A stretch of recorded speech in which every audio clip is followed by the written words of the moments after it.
How to send an email to someone on Outlook. Hello everyone, in this video I will show you how to do this in a correct way. Just watch this video till the end. It's very easy and short. So first you need to open your Outlook first. And as everyone know, when you open Outlook, it opens directly on your home page. Right now what you should do, you will find this option here, this icon of pen. Click on it. That's me like a new message. Here you will type your email that you want to send to. For example, I want to send to this person.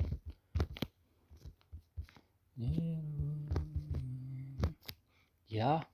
So, and here I will click the subject because, for example, my subject is I don't know,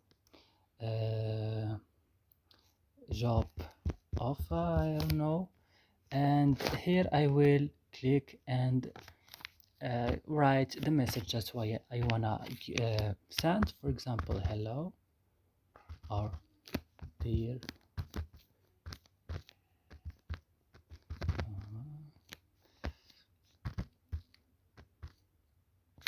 And for example, I will just say hello and I will click here to send.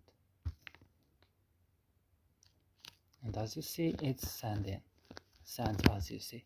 So I hope guys this video is helpful for you. Don't forget to like, subscribe in our channel. See you in another video.